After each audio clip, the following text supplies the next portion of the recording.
Hello, Dee Dee here, and I'm here with the second of this month's story, The Selkie and the Fisherman. The Selkie and the Fisherman is a well-known folk tale which is told in the Celtic, Scandinavian and Inuit traditions, and the Selkie, if you haven't heard of Selkies, they are considered to be people that shapeshift.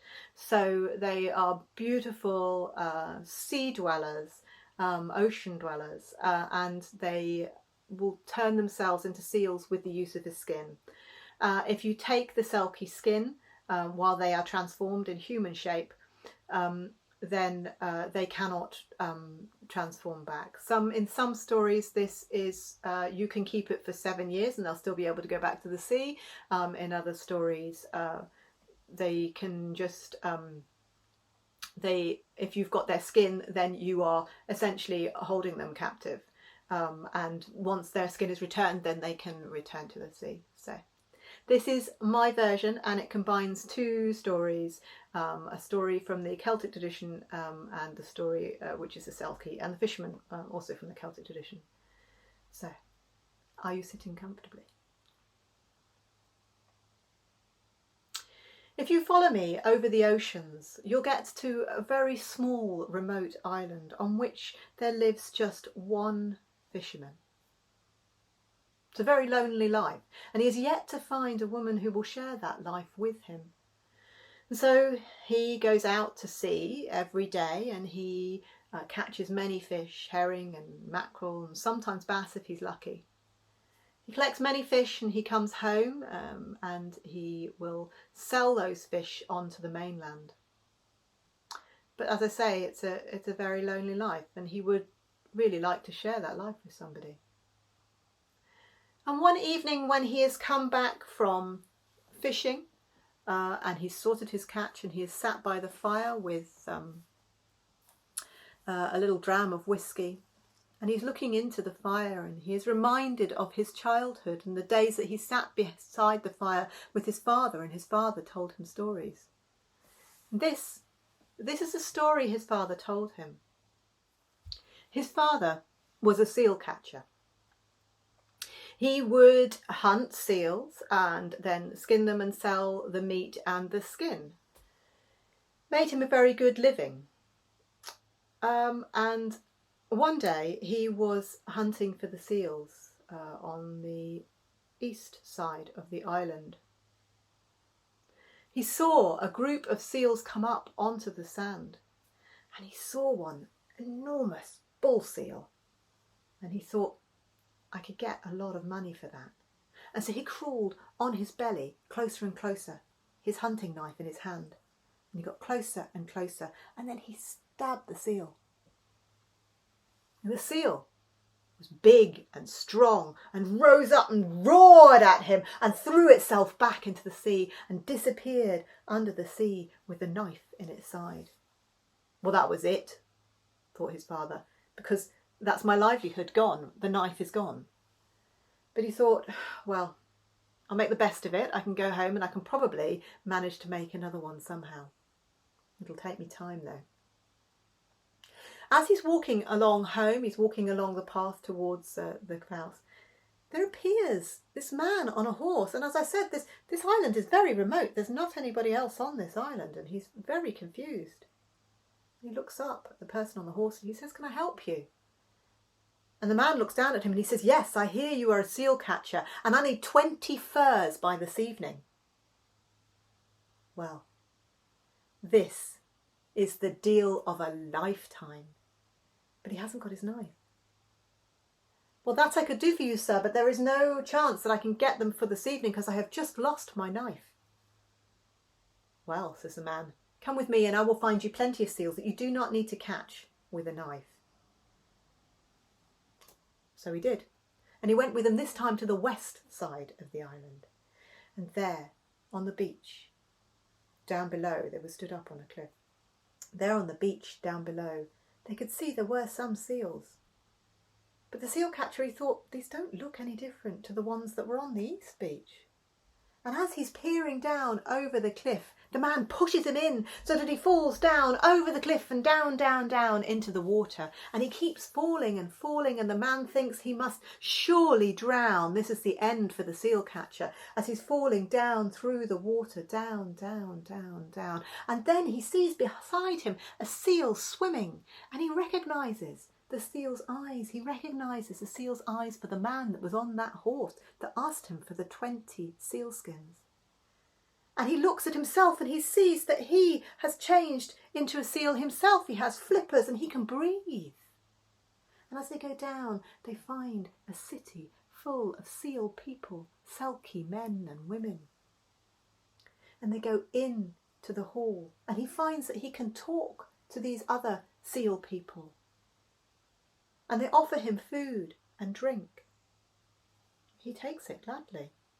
And then they tell him the story of how one of their seal brothers is injured. And so the man, the seal catcher, he listens. And they say, and we need your help. We need your help to make him better.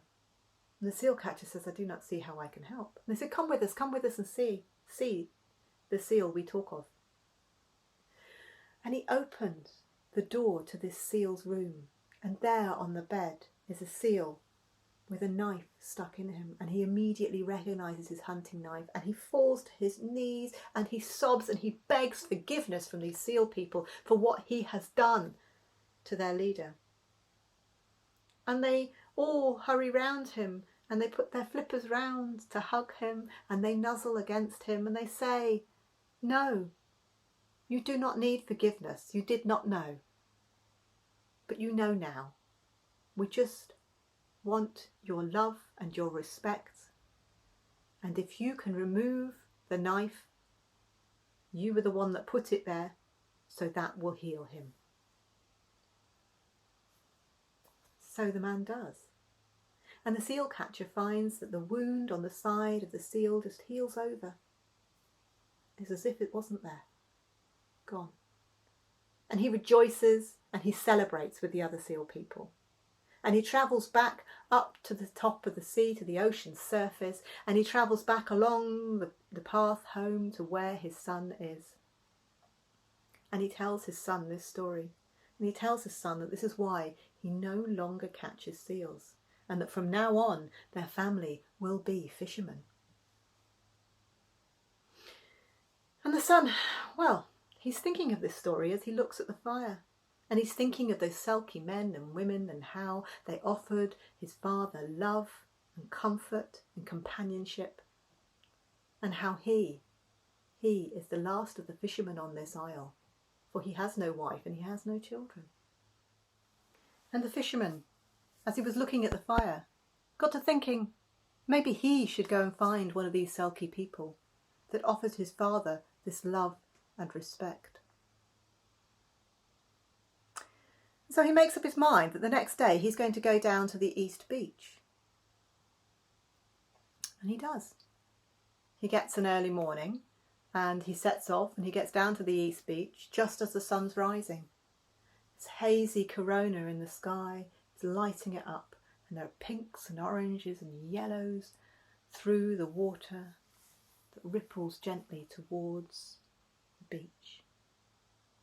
And he lies down so that he is hiding just behind a dune so that he can't be seen. And he waits, and he waits, and he waits. And his waiting is rewarded. For soon a group of seals come up onto the beach. They dance and they sing and they shed their skins and they become the most beautiful and handsome humans you have ever seen. Ethereal, magical, beatific. These are the Selkie people. The fisherman, he sees one Selkie woman whose smile lights up the beach, and he decides that she should be his wife. He is overcome with lust and the need to own her. And he knows from the stories that he's been told that if he takes her skin, she cannot return to the sea. So he does. He crawls slowly behind the dunes until he reaches the rock where she has put her skin, and he reaches out and he pulls it back, and he rushes home and he hides it under the floorboards in his house, and he comes back to the beach and he waits. He waits until the Selkies do not dance and do not sing anymore. They are going to return to the sea. And he watches one by one as each one of the Selkies finds their skin, puts it back on, becomes a seal, and dives back down into the water and the ocean. Until there is left one, the Selkie woman he has chosen to be his wife. And she's standing there, confused, bereft, and cannot find her skin. She's standing there, and she sees him watching, and she knows he must have her skin. And so she sings to him. Selkie woman, here I stand, return the skin to me. I was never meant to stay on land, I must return to the sea. And the fisherman, he hears this melancholy tune, and he doesn't care. He says, you can sing to me as much as you like, but you will come home and you will be my wife, and you will keep house for me, you will keep me company, you will comfort me, and we will love and respect each other. Well, of course, this was no way to start a relationship based on love and respect, was it? And the Selkie woman knew that, but the fisherman, he was blind to it. She could do nothing else, though, because he had her skin, and so she returned with him, hoping that maybe at some point she would be able to find her skin again. And the days rolled on and the months rolled on, and she found herself a good life. She was looked after well, she was able to keep the house well, she cooked well for her fishermen, and there was plenty of fish. She was missing something. She was missing her Selkie people.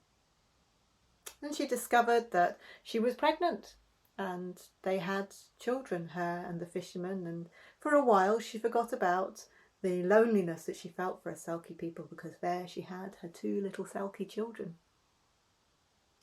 And the Selkie children, they'd ask because they could see their mother's sorrow, and they could see that there was something missing from her soul. And they would often ask her what was wrong. And they could see, because they were Selkies and part seal, their smell was very, very good, and they could smell that they were different to the humans. They smelt like seals, and they asked the questions, who are we? And so the mother told them. The mother told them, we are Selkie people. We live in the sea. And when your father found me, I sang to him, I asked him to return my skin, but he would not. Mother, they said, Mother, we know where your skin is. She could not believe it. Said, yes, we know, we have seen Father take it out on occasion. Oh, says the woman. And she comes up with a plan. She tells the children that she will get the skin next time. She says, tell me where it is and I will go and get the skin. And then we must take only very few things, and we shall return to the sea, and I shall show you your grandparents, and you shall be reunited with your kin. Well, the children think this is a wonderful idea. And so they do, they wait.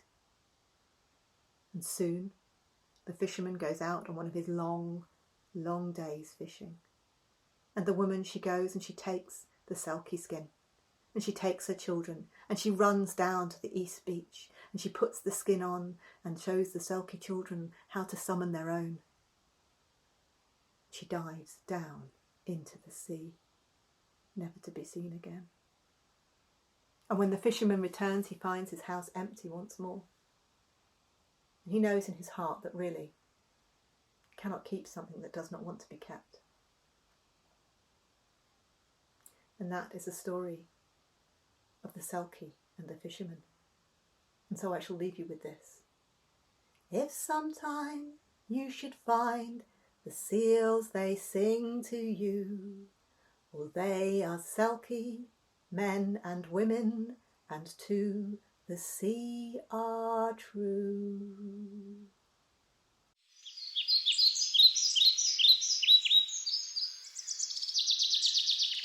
Thank you for listening.